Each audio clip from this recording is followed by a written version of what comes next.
దేవుని ప్రశస్తమైన నామానికి మహిమ కలుగును గాక. 125, 126, 127 కీర్తన యాత్రా కీర్తనలు మనం ధ్యానం చేసుకుందాము. ఈ కీర్తన వ్రాసే సమయం అంటే 125వ కీర్తన వ్రాసే సమయంలో యెరూషలేము రాజధానిగా ఉన్న సమయంలో రాజ్యాధికారము దుర్మార్గుల చేతిలో ఉంది. అయితే విశ్వాసుల క్షేమంగా ఉంటారని, భ్రష్ట పరిపాలన అంతమవుతుందని కీర్తనకారుడు తన నమ్మకాన్ని వెల్లడి చేస్తూ ఉన్నాడు.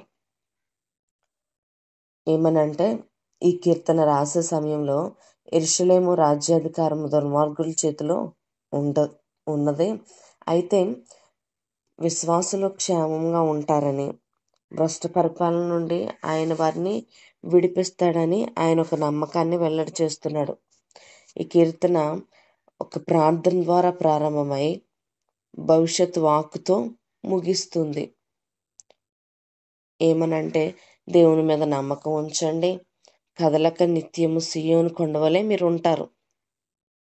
దేవునిపై నమ్మకం ఉంచుకొని ఆయన మీద ఆనుకున్న వారికి దేవుడు సహాయం చేస్తారు. మీరు ఒక పర్వతం వలె ఉంటారు, దేవుని మందిరం వలె ఉంటారు, కదలక నిత్యము నిలిచే సియోను వలె మీరు ఉంటారని దేవుని వాక్యం సెలవిస్తుంది. యెహోవా మంచివారికి మేలు చేస్తాడట, యథార్థవంతులకైనా మేలు చేస్తాడు.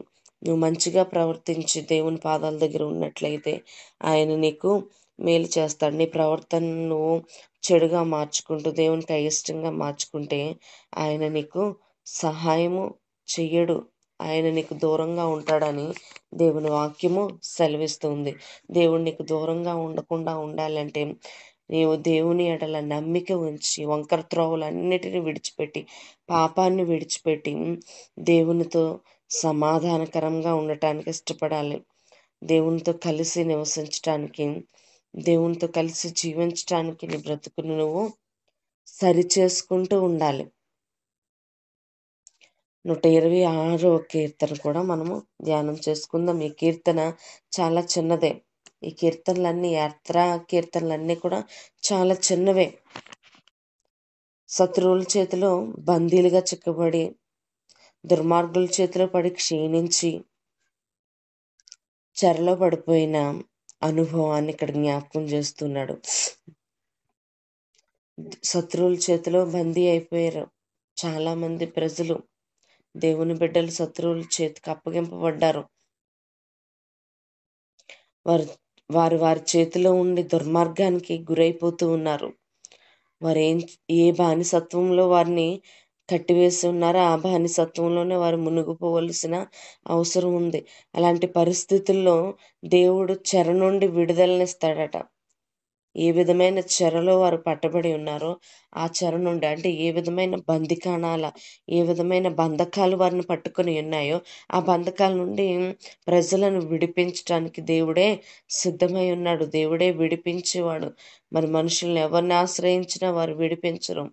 బంధకము వారిని పట్టి ఉంది. దుర్మార్గులు, శత్రువులు వారిని చుట్టుకొని ఆ బంధకాలను వారిని పట్టేసి వారిని ఎంతో వేదనకు గురి చేస్తూ ఉన్నారు. విడుదల పొందిన వారికి అమితమైన భయము, అంటే విడుదల పొందాలి. ఆ భయంకరమైన చెరలో వారికి ఏం కలుగుతుందంటే భయం కలుగుతుంది. ఆ భయం వల్ల అమితమైన భయం కలుగుతూ ఉంది. అయ్యో, నేను చెరలో పట్టబడి ఉన్నానే, నేను బంధించబడిపోయి ఉన్నాను, నేను ఇలా బంధించబడిపోయిన ఈ బంధకాలలో ఉండిపోయానని చాలా వేదన, భయము వారిని చుట్టుకుని ఉంది.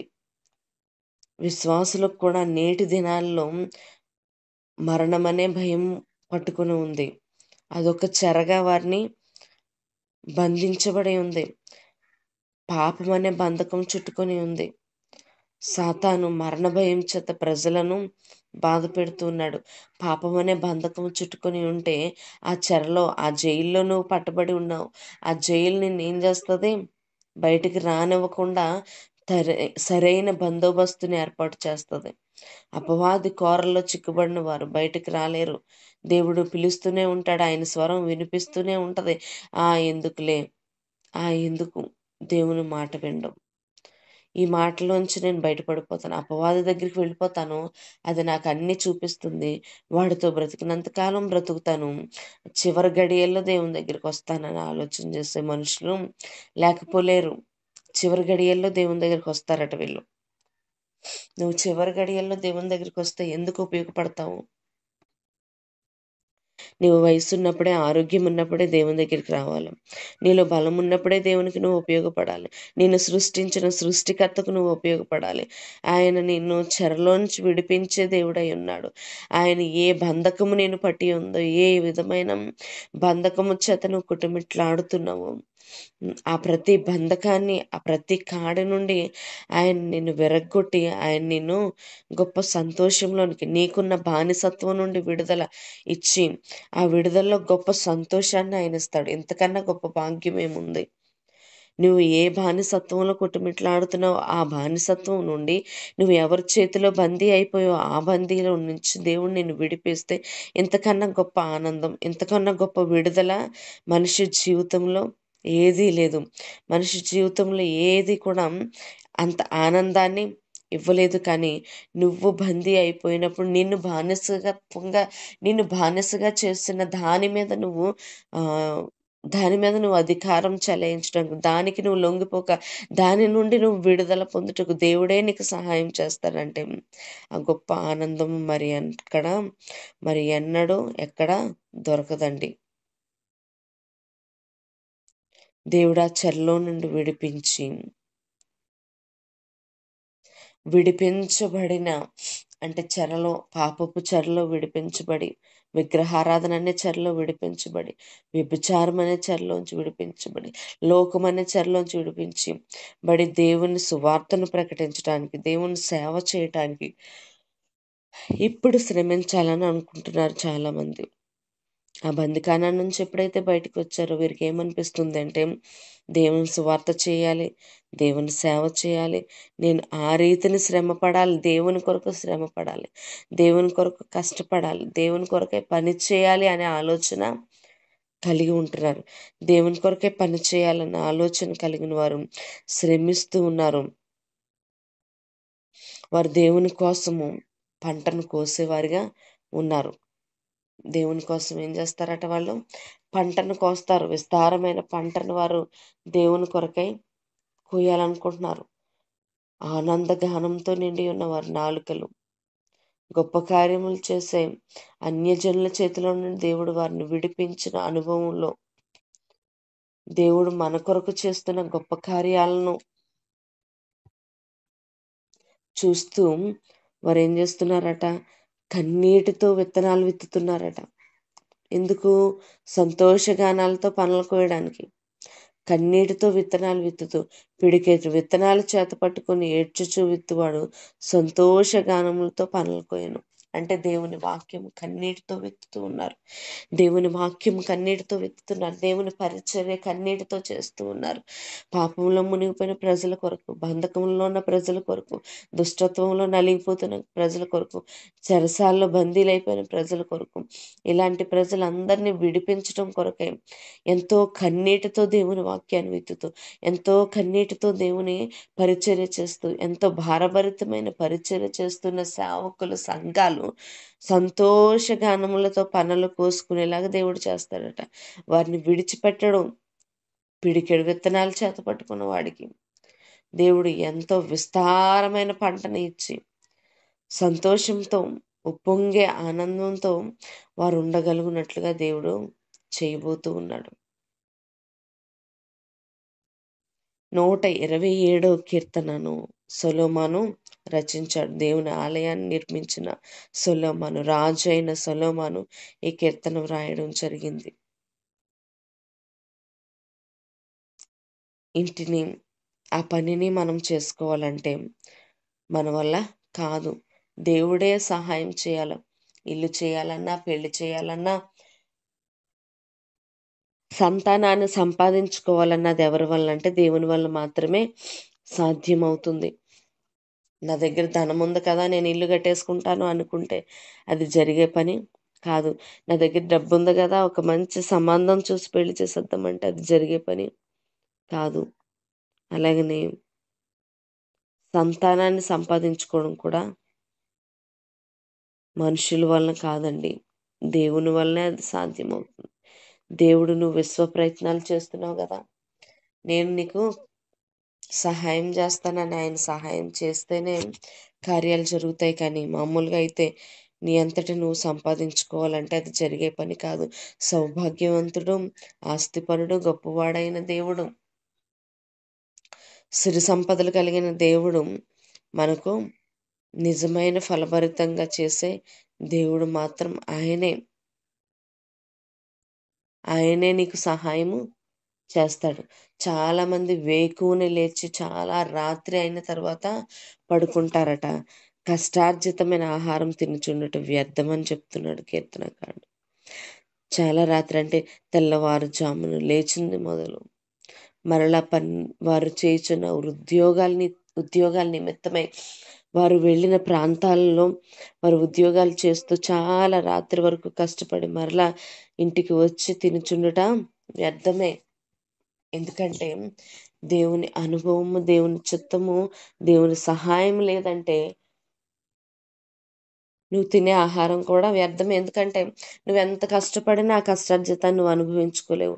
నువ్వెంత ప్రయాసపడినా ఆ ప్రయాసను నువ్వు అనుభవించలేవు. ఇదే దేవుని చేతిలో నువ్వు ఉన్నావంటే, దేవుని ప్రేమగా నువ్వు ఎంచుకున్నావంటే, దేవుని కొలుచుచు దేవునికి దగ్గర నువ్వు జీవిస్తూ ఉన్నావంటే, నువ్వు పడుకొని ఉన్నా సరే, నువ్వు నిద్రించుచుండగా, తన ప్రియులు నిద్రించుచుండగా ఆయన వారికి ఇస్తాడట. నువ్వు పడుకొని ఉన్నావు, ఆ రాత్రి సమయంలోనే దేవుడు నీకు గర్భాన్ని తెరుస్తాడు. నువ్వు పడుకొని ఉండు, ఉదయకాలంకే దేవుడు నీకు సమకూర్చాల్సిన వాటిని సమకూరుస్తాడు. నువ్వు విశ్వాసంతో నమ్ము, దేవుడి కార్యాలను చేస్తాడు. కుమారులు యెహోవా అనుగ్రహించు స్వాస్థ్యము, గర్భఫలము దేవుడిచ్చు బహుమానం. గర్భఫలం కూడా దేవుడిచ్చే బహుమానమే. కానీ నీ అంతటి నువ్వు సంపాదించుకోవాలంటే సంపాదించుకోలేవు. బిడ్డలను దేవుడిచ్చే స్వాస్థ్యమట. స్వాస్థ్యం అనగా ఆస్తి. దేవుడు మనకు ఆస్తిగా బిడ్డలను ఇస్తాడు. ఆ బిడ్డలను దేవుని కొరకే పెంచాలి. దేవుని కొరకే పెంచాలి. నీ కొరకై నువ్వు పెంచుకోవడం కాదు, నీ కొరకై నువ్వు వారిని సిద్ధపరచుకోవడం కాదు, నీ కొరకై వారిని ఉంచుకోవడం కాదు. కానీ దేవుని కొరకై నువ్వు వారిని ఉంచాలి, దేవుని కొరకే వారిని పెంచాలి. అప్పుడు దేవుడు వారిని బట్టి ఆనందిస్తాడు. దేవుని చేతిలోని బిడ్డలను ఉంచితే వారు ఏం చేస్తారు? దేవుని చేతిలో పెరిగిన బిడ్డలు బాణాల్లాగా మారతారు. వారు బాణాల్లాగా మారతారు, బలమైన వారిగా మార్చబడతారు. ఆత్మీయ స్థితిలో పెంచబడిన వారు బలమైన వారిగా మార్చబడతారు. వారు దేనికి లొంగిపోరు, వారు దేనికి కూడా కృంగిపోరు, దేనికి కూడా లోనైపోరు. ఇప్పుడున్న బిడ్డలను చూస్తే తల్లిదండ్రులు ఏడవాలి తప్ప మరేది చేసేది ఏమీ లేదు. బిడ్డలందరూ పాపంలో మునిగిపోయారు. చదువుకునే ప్రతి బిడ్డ కూడా గంజాయి మోస్తూ ఉన్నారు. అంటే ఎంత భయంకరమైన పాపానికి, మత్తుకి వారు బానిసలైపోయారో, ఎంత భయంకరమైన పాపం చేస్తూ ఉన్నారు. ఇలాంటి పాపంలో ఉండిపోతారు బిడ్డలు. అలాంటి బిడ్డలు నువ్వేం చేయాలి? దేవుని చేతిలో అప్పగిస్తే వారిని బాణాలుగా మారుస్తాడు దేవుడు. యవన కాలంలో పుట్టిన బలవంతుని చేతిలో బాణముల వంటి వారట యవన కాలంలో పుట్టిన బిడ్డలు. ఆ బిడ్డలు వారి జీవితంలో దేవుని కొరకు నమ్మకంగా బ్రతికేవారిగా, దేవుని చేతిలో ఎదిగే మొక్కల్లాగా నువ్వు దేవుని చేతికి అప్పగిస్తే వారి ఆత్మీయ జీవితంలో ఎదురయ్యే పోరాటాలన్నిటి నుండి వారు విడుదల పొందుతారు. ఆత్మీయ జీవితంలో ఎంతో పోరాటం ఉంటుంది. శత్రువు ప్రతి క్షణము పొంచి ఉంటాడు. వాడు దాడి చేయాలని ఆలోచన చేస్తాడు, వాడి మీదకి రావాలని ఆలోచన చేస్తాడు, వాడు నిన్ను ఎంతగానో కృంగదీయాలని ఆలోచన చేస్తాడు. అలాంటి పరిస్థితుల్లో నువ్వు చిక్కుబడిపోకుండా, అలాంటి విధంగా నువ్వు ఉండకుండా దేవుడు ఏం చేస్తాడట? నిన్ను ఎంతో సంతోషంగా మార్చాలని ఆయన అనుకుంటున్నాడు. కష్టం నుండి ఆయన నిన్ను విడిపించాలని ఆశపడుతున్నాడు. బాధల నుండి ఆయన నిన్ను విడిపించాలని ఆశపడుతున్నాడు. మనుషులు బాణాల్లాగా బిడ్డలను తయారు చేయలేరు. కానీ దేవుని చేతుల్లో పెడితే దేవుడు పదునైన బాణాల్లో వారిని తయారు చేస్తాడట. వారు ఎక్కుపెట్టినప్పుడు, వారు గురి చూసినప్పుడు ఆ బాణాలు కరెక్ట్గా తగులుతాయి. అంబుల పొది ఆ బాణముల చేత నింపబడుతుంది. వాటి వలన ప్రయోజనం ఉంది. దేవుని చేతిలో బాణాల్లాగా ఉన్న బిడ్డలు ప్రతి విధమైన పోరాటాన్ని జయించి ముందుకు కొనంట సాగడానికి అవకాశం ఉంది.